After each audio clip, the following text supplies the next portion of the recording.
Hello my dear students, welcome to your master chem channel. कैसे हैं प्यारे बच्चों? Very good. आज मैं Amla Shankar Yadav master chem channel की तरफ से क्लास 11th के बच्चों के लिए वीडियो लेके आया हूं रिडॉक्स चैप्टर से। तो प्यारे बच्चों, आज के वीडियो हमारा डिस्कशन होगा डायरेक्ट रिडॉक्स रिएक्शन और इनडायरेक्ट रिडॉक्स रिएक्शन।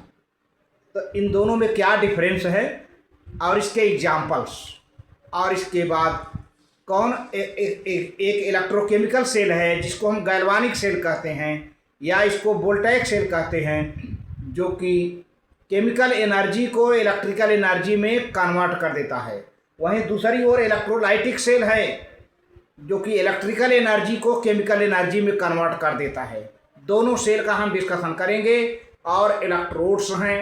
अब यहाँ पर एक बात यह है कि एनोड का चिन्ह कुछ भी हो, चाहे एनोड का चिन्ह पॉजिटिव हो या निगेटिव हो, इससे कोई मतलब नहीं है।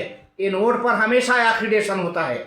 इसी तरह से कैथोड का चिन्ह चाहे पॉजिटिव हो या निगेटिव हो, इससे कोई मतलब नहीं है। कैथोड पर हमेशा रिडक्शन होता है।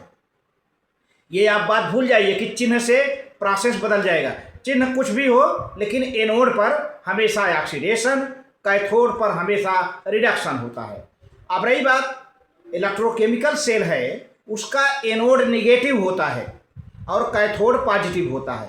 वहीं जो इलेक्ट्रोलाइटिक सेल है उसका एनोड पॉजिटिव होता है और कैथोड निगेटिव होता है। प्यारे बच्चों, तो चलते हैं पूरे प्रोसेस को लेकर आगे प्रोसीड करते हैं। हाँ, तो प्यारे बच्चों, ये क्लास 11th लेक्चर नंबर 22 है, रिडॉक्स रिएक्शन चैप्टर का नाम है। अब इसमें टॉपिक जो है redox reactions and electrode process. अब direct and indirect redox reaction. तो सबसे पहले तो हम डायरेक्ट रिडॉक्स रिएक्शन की बात कर लेते हैं। डायरेक्ट क्या है प्यारे बच्चों? डायरेक्ट रिडॉक्स रिएक्शन वह है जिसमें कैथोड और एनोड एक ही वेसल में होते हैं, एक ही कंटेनर में होते हैं, एक ही बर्तन में होते हैं। यानी कैथोड और एनोड दोनों एक बर्तन में होंगे, एक ही बर्तन में ऑक्सीडेशन होगा और रिडक्शन होगा। ये मतलब एक ही कंटेनर में, एक ही वेसल में ऑक्सीडेशन और रिडक्शन दोनों प्रोसेस होंगे।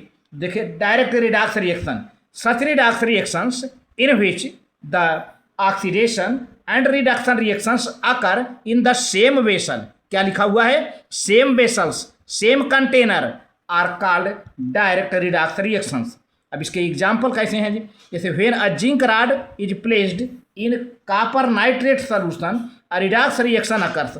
जब जिंक का क्षण कॉपर नाइट्रेट के सॉल्यूशन में हम डुबा देते हैं तो रिडॉक्स रिएक्शन चलने लगता है। और ड्यूरिंग दिस रिएक्शन, इस रिएक्शन के दौरान जिंक का ऑक्सीडेशन होता है। Zinc is oxidized to zinc plus ion, क्योंकि जिंक 2 इलेक्ट्रॉन डोनेट कर देता है। जिंक 2 इलेक्ट्रॉन डोनेट कर देता है, जिंक +2 आयन में कन्वर्ट हो जाता है। इस तरह से जिंक का ऑक्सीडेशन होता है प्यारे बच्चों। अब 2 इलेक्ट्रॉन जो डोनेट किया है कौन लेगा? While copper +2 ions are reduced. अब ये जो कॉपर +2 आयन दिख रहा है, दोनों इलेक्ट्रॉन ले लेगा और ले करके वह रिड्यूस हो जाएगा टू द कॉपर मेटल में रिड्यूस हो जाएगा। तब by the direct transfer of electrons from zinc to copper ions, since transfer of electrons occurs directly over short distance. प्यारे बच्चों, जो इलेक्ट्रॉन का जो ट्रांसफर हो रहा है जिंक से कॉपर +2 आयन तक, इस बीच बहुत थोड़ा डिस्टेंस होता है। मान के चलिए कि मॉलिक्यूलर डायमीटर होता है बन। तो इस तरह से कोई इलेक्ट्रिकल वर्क नहीं होता। इतना कम डिस्टेंस है कि no useful electrical work can be obtained in steel. तब क्या होता है भैया? Chemical energy of the reaction appears at heat. तो केमिकल एनर्जी एक हीट में कन्वर्ट हो जाती है। पूरी की पूरी केमिकल एनर्जी हीट में कन्वर्ट हो जाती है। अब देखिए, यहाँ पर रिएक्शन है, जिंक है and this is copper nitrate. Zinc displaces copper and forms zinc nitrate. Copper ये रिड्यूस होकर के कॉपर मेटल में हो गया है। इसका एग्जाम्पल है सबसे बढ़िया इलेक्ट्रोलाइटिक सेल, क्योंकि इलेक्ट्रोलाइटिक सेल में एनोड और कैथोड दोनों पड़े होते हैं। अभी हम लास्ट में इसका डायग्राम दिखाते हैं। देखिए, पहले तो अब इनडायरेक्ट रिडॉक्स रिएक्शन। ये जो रिडॉक्स रिएक्शन है इसके लिए दो दो कंटेनर होंगे। पहले आप समझ लीजिए, दो दो कंटेनर होंगे, मतलब दो वेसल होंगे या दो बर्तन कह लीजिए।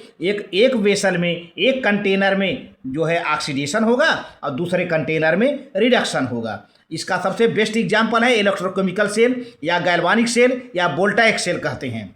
तो देखिए, indirect reduction reactions, such reduction reactions in which the oxidation and reduction reactions takes place in different vessels. क्या लिखा हुआ है? Different vessels are called indirect reactions, indirect reduction reactions. Example इसका है इलेक्ट्रोकेमिकल सेल, या इसी को गैल्वानिक सेल कहते हैं क्योंकि गैल्वानिक ने, लिग्वी गैल्वानिक ने बनाया था। या तीसरा नाम है इसका वोल्टाइक सेल, एलिसांड्रो वोल्टा ने बनाया था, इसलिए इसका नाम वोल्टाइक सेल हो गया। अब चलते हैं, थोड़ा सा आपको इंट्रोड्यूस कराते हैं आखिर इलेक्ट्रोकेमिकल सेल होता क्या है ना। अब इसकी कुछ हिस्ट्री भी इसमें है, कैसे इसको डेवलप किया और सबसे पहले किन किन साइंटिस्ट ने केमिकल एनर्जी को इलेक्ट्रिकल एनर्जी में कन्वर्ट हुआ। बहुत ही इंटरेस्टिंग टॉपिक है कि आखिर केमिकल एनर्जी को आज इलेक्ट्रिकल एनर्जी में कन्वर्ट किया जा चुका है और इसका काफ़ी यूज किया जा रहा है।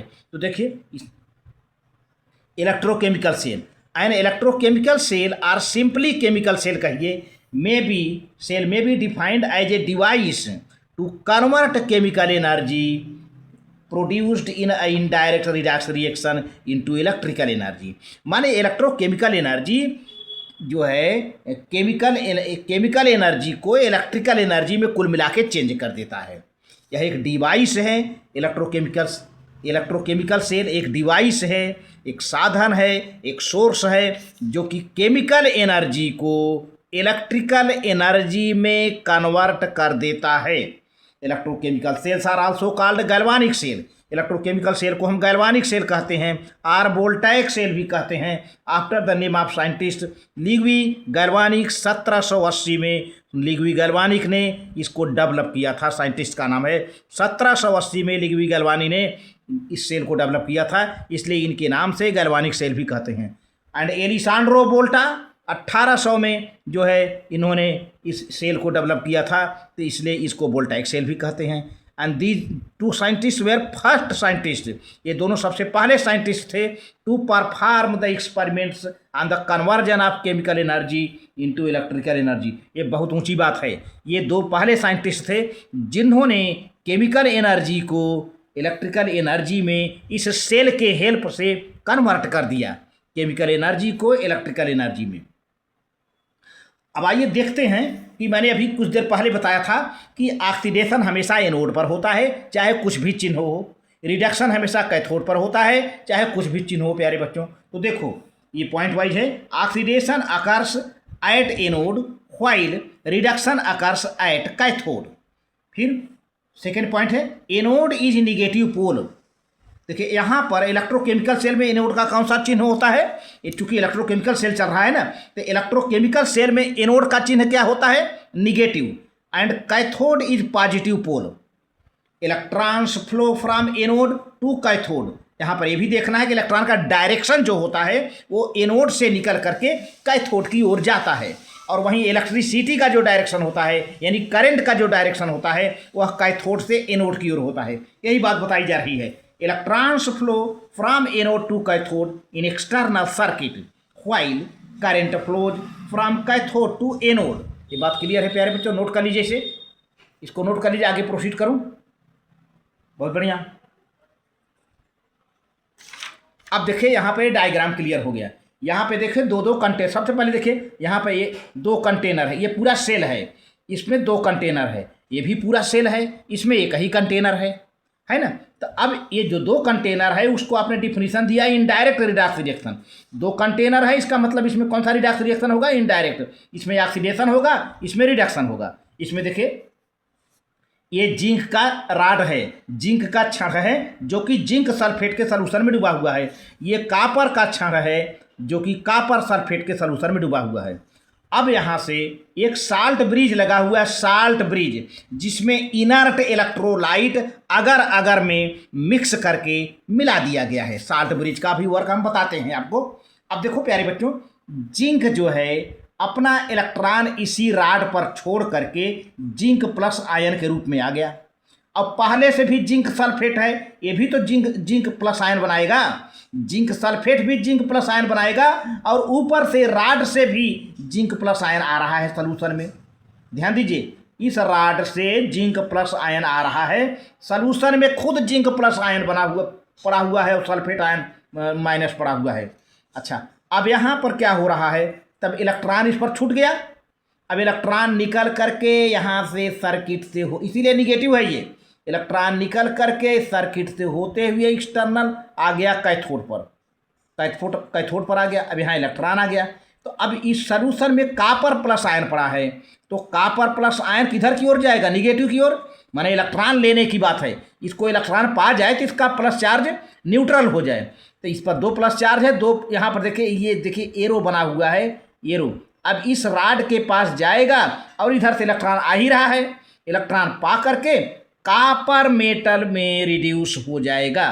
तो जो इलेक्ट्रॉन देता है उसका रिडक्शन, क्योंकि जिंक ने इलेक्ट्रॉन दिया और जिंक आयन के रूप में सॉल्यूशन में आ गया, अब इलेक्ट्रॉन इसका यहीं रह गया। अब इलेक्ट्रॉन निकल करके बाहर आया भाई, यहाँ इलेक्ट्रॉन ले लिया, अब यहाँ कॉपर प्लस आया है, इंतजार कर रहा है, यहाँ पर इलेक्ट्रॉन इसको मिल गया, कॉपर मेटल में रिड्यूस हो गया।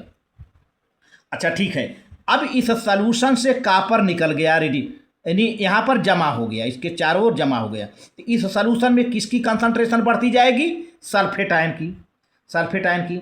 अच्छा, अब इस सॉल्यूशन में से जिंक निकलता जा रहा है, जिंक आता जा रहा है, जिंक आ रहा है, तो इसमें किसका बढ़ता जाएगा कंसंट्रेशन, जिंक का।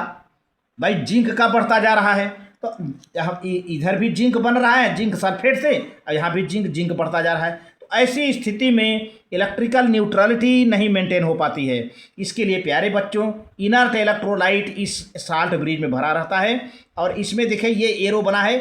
अब ये जो बढ़ा हुआ जिंक आयन है इसमें एंट्री कर जाएगा, और यहाँ पर जो बढ़ा हुआ सल्फेट आयन है इसमें इंटर कर जाएगा। इस तरह से बढ़ा हुआ जिंक, बढ़ा हुआ सल्फेट आयन साल्ट ब्रिज में इंटर कर जाएंगे, जिससे इलेक्ट्रिकल न्यूट्रलिटी बैलेंस हो जाती है और आयन का एक्सचेंज हो जाता है, लेकिन दोनों सॉल्यूशन एक दूसरे में मिक्स नहीं होते हैं।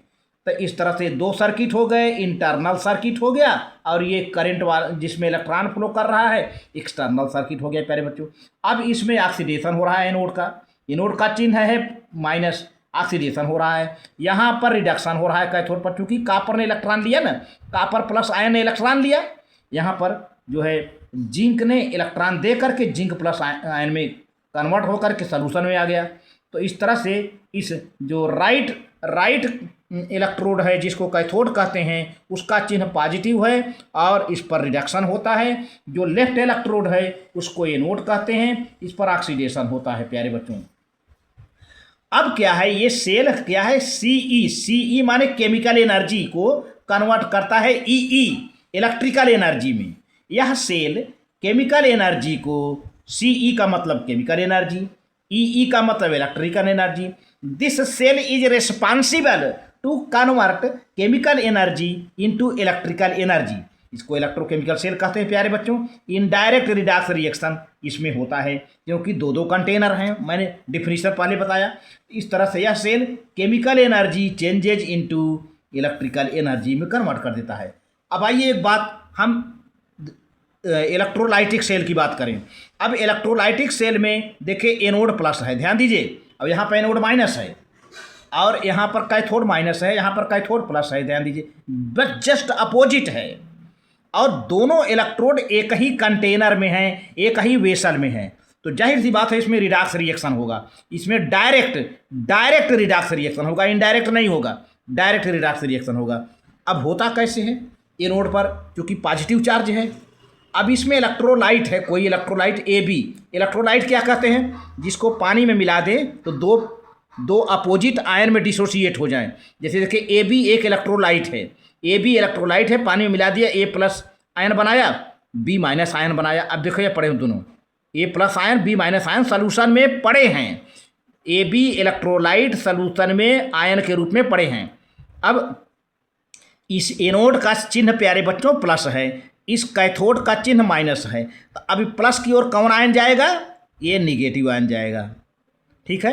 ये निगेटिव बी माइनस जाएगा, देखिए एरो बना हुआ है, बी माइनस जाएगा और यहाँ पर अपना जो माइनस इलेक्ट्रॉन पड़ा हुआ है यहाँ पे छोड़ देगा, दे देगा। तो इलेक्ट्रॉन देना माने क्या?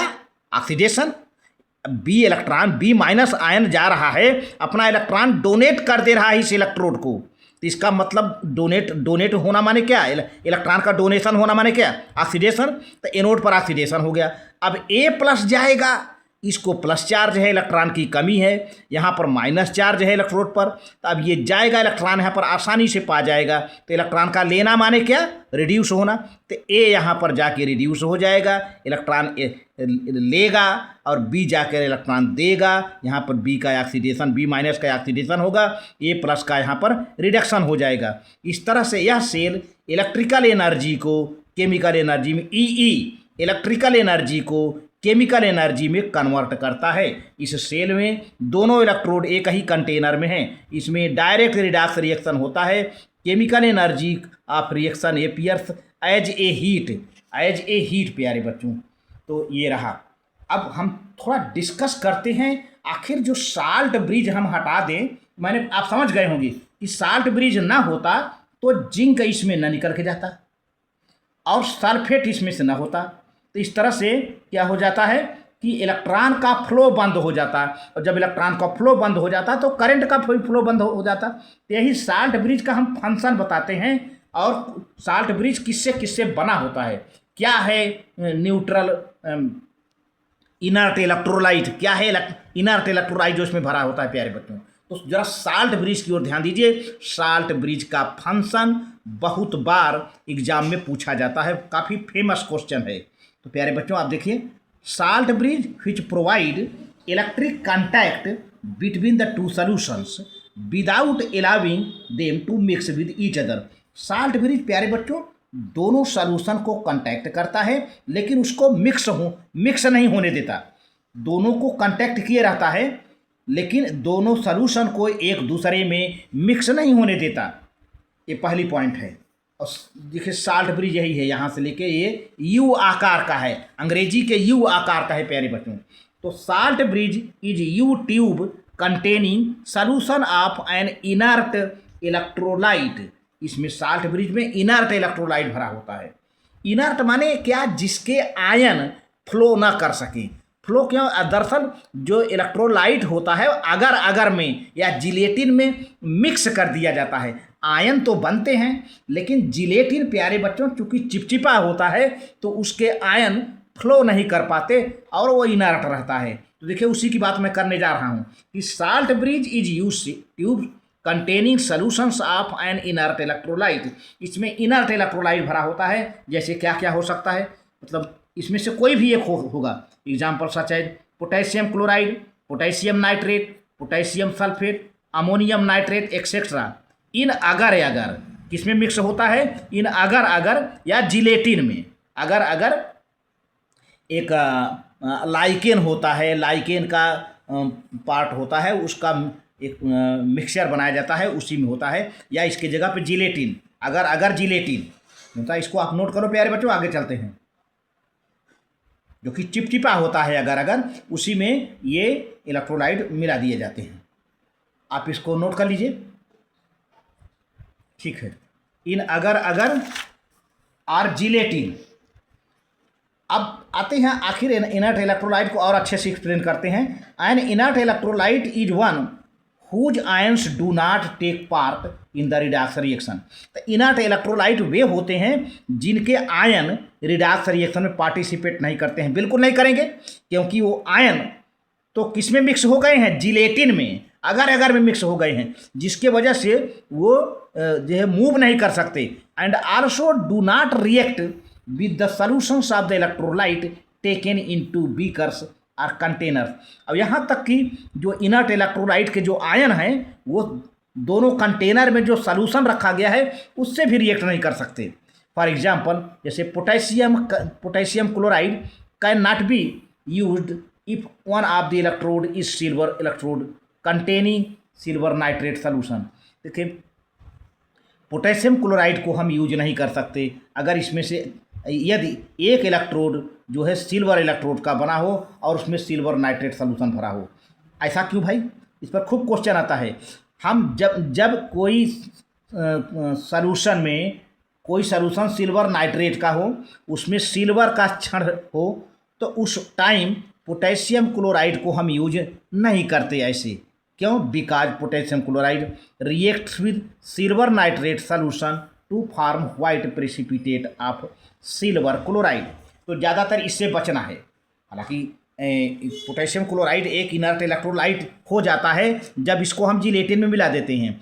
फिर भी जो है जब सिल्वर नाइट्रेट का सॉल्यूशन हो और उसमें सिल्वर का क्षण, सिल्वर का राड डूबा हो, तो उस टाइम पोटेशियम क्लोराइड को हम यूज नहीं करते। क्यों नहीं यूज करते हैं? क्योंकि पोटेशियम क्लोराइड का जो क्लोरीन है वह सिल्वर नाइट्रेट से रिएक्शन करेगा, पूरा पोटेशियम क्लोराइड। तो क्या होगा? सिल्वर नाइट्रेट की जगह पर सिल्वर क्लोराइड बन जाएगा, वाइट प्रेसिपिटेट बन जाता है, और इस तरह से रिडॉक्स प्रोसेस थोड़ा सा डिस्टर्ब हो जाता है। Reacts with silver nitrate solution to form white precipitate of silver chloride. प्यारे बच्चों, इस पर खूब क्वेश्चन आता है कि क्यों potassium chloride silver nitrate solution और सिल्वर इलेक्ट्रोड के लिए यूज नहीं किया जाता है। यही रीजन है प्यारे बच्चों। तीसरा पॉइंट है साल्ट ब्रिज को लेकर के। Salt bridge allows the movement of ions from one solution to other without mixing of the two solutions. मैंने पहले बता दिया था कि साल्ट ब्रिज आयन के मोमेंट को एलाउ करते हैं। एक सॉल्यूशन के आयन को दूसरे सॉल्यूशन में, दूसरे सॉल्यूशन के आयन को पहले सॉल्यूशन में मोमेंट करने के लिए एलाउ करते हैं, लेकिन उनको मिक्स नहीं होने देते। Electrons flow in the outer circuit, मैंने पहले बता दिया था इलेक्ट्रॉन आउटर सर्किट में फ्लो करेगा, लेकिन किधर से? एनोड से। The electrons flow in the outer circuit in the wire, the inner circuit is completed by the flow of the ions. देखिए दो सर्किट हैं, एक आउटर सर्किट है जिसमें इलेक्ट्रॉन फ्लो करता है एनोड से कैथोड की ओर, और दूसरी सर्किट का नाम है इनर सर्किट, जिसको हम साल्ट ब्रिज कहते हैं। साल्ट ब्रिज में क्या फ्लो करता है? आयन। साल्ट ब्रिज में आयंस फ्लो करता है। The inner circuit is completed by the flow of ions from one solution to other solution and hence the current flows. और इस तरह से करंट फ्लो करता है, बहता है। अच्छा, तो अब लास्ट में अब साल्ट ब्रिज करता क्या है? Salt bridge helps to maintain the electrical neutrality. तो प्यारे बच्चों, किसी भी कंटेनर में किसी आयन का जो है कंसंट्रेशन बढ़ने नहीं पाता, जिससे इलेक्ट्रिकल न्यूट्रलिटी बनी रहती है।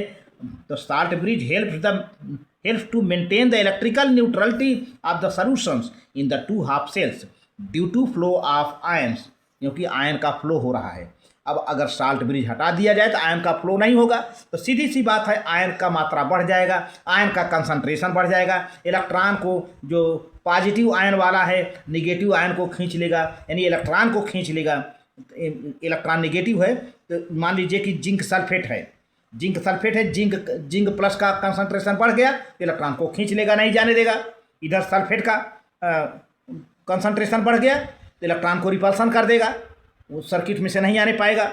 इस तरह से साल्ट ब्रिज इलेक्ट्रिकल न्यूट्रलिटी को मेंटेन करता है of the solutions in the two half cells due to flow of the ions, that is sulphate ion में shift and combine. Sulphate ion इस तरह से शिफ्ट होता है और कंबाइन करता है। प्यारे बच्चों, इसको नोट कर लीजिए, shift and combine with zinc ions. तो सल्फेट आयन देखिए कैथोड से, मैंने दिखाया था डायग्राम में, कैथोड में जो साल्ट ब्रिज लगा है, सल्फेट आयन कैथोड में से निकल कर साल्ट ब्रिज में चला जाएगा। उधर एनोड से जिंक आयन आ रहा है, उससे कंबाइन कर जाएगा with ions in the first half cell. अब फिफ्थ क्या है? If the salt bridge is not implied, अगर मान लीजिए साल्ट ब्रिज हम नहीं यूज करें तब क्या होगा? The flow of the electric current will not flow. Electric current नहीं फ्लो करेगा, इलेक्ट्रॉन का फ्लो नहीं होगा, तो इलेक्ट्रिक करंट का फ्लो नहीं होगा। अब किसी सेल को, अभी तक हमें इलेक्ट्रोकेमिकल सेल को हमने डायग्राम बना के दिखाया, अगर अब इलेक्ट्रोकेमिकल सेल को हम रिप्रेजेंट करते हैं सिंबल के रूप में। देखिए ये है जिंक एनोड, ये है कॉपर का कैथोड, यहाँ पे जिंक है, एक सिंगल लाइन खींचा जाएगा, फिर इस जिंक का आयन, क्योंकि जिंक का क्या हुआ है प्यारे बच्चों? ऑक्सीडेशन हुआ, यहाँ से चलकर यहाँ तक जिंक का क्या हुआ है, ऑक्सीडेशन, इसीलिए सिंगल लाइन है। ये जिंक का एनोड है, ये जिंक का क्या है प्यारे बच्चों, एनोड है। ये यहाँ पर एनोड है, यहाँ पर क्या हुआ है, ऑक्सीडेशन हुआ है। कैसे, क्योंकि ये जिंक है, जिंक से चलकर जिंक प्लस आयन में आया, ठीक है, ये ऑक्सीडेशन हुआ, कंसंट्रेशन ये है, इसका कंसंट्रेशन है, जिंक आयन का कंसंट्रेशन है। अब यहाँ पे दो लाइनें खींची गई हैं, वर्टिकल लाइन। ये दो लाइनें क्या बताती हैं प्यारे बच्चों, साल्ट ब्रिज। ये दोनों लाइनें क्या बताती हैं, साल्ट ब्रिज, ये दोनों लाइनें बताती हैं। फिर आता है कापर आयन, ये प्लस है, का प्लस से ये कापर तक आया, माने इसको प्लस को क्या मिला होगा, 2 इलेक्ट्रॉन मिल गए होंगे, 2 माइनस इलेक्ट्रॉन, 2 माइनस इलेक्ट्रॉन पाया होगा तो रिड्यूस हो गया कापर में। तो यहाँ पर क्या हो रहा है प्यारे बच्चों, एक कैथोड है, इस कैथोड पर इलेक्ट्रॉन, चूंकि कापर प्लस आयन इलेक्ट्रॉन ले रहा है, लेकर के कापर में चेंज हो रहा है, तो यहाँ पर क्या हो गया प्यारे बच्चों, रिडक्शन हो गया, है ना। देखिए दोनों का प्रोसेस अलग है, ये जिंक टू जिंक आयन, तो जिंक टू जिंक आयन का मतलब इलेक्ट्रॉन निकला होगा, तभी तो प्लस चार्ज आया, तो ऑक्सीडेशन हो गया। कापर प्लस टू कापर, यहाँ पर क्या होगा, इलेक्ट्रॉन पाया होगा तो रिड्यूस हो गया। और अब यह देखें, ये है, एक कापर का इलेक्ट्रोड है यहाँ से यहाँ तक, अब यहाँ से यहाँ तक जिंक का इलेक्ट्रोड है, इसे कापर के इलेक्ट्रोड को हम कैथोड कहते हैं, जिंक के इलेक्ट्रोड को हम एनोड कहते हैं। ये दो खड़ी पाइये हैं, जो वर्टिकल लाइन है, इसको हम साल्ट ब्रिज कहते हैं प्यारे बच्चों। तो आज इतना ही, वेरी गुड, आप नोट कर लें।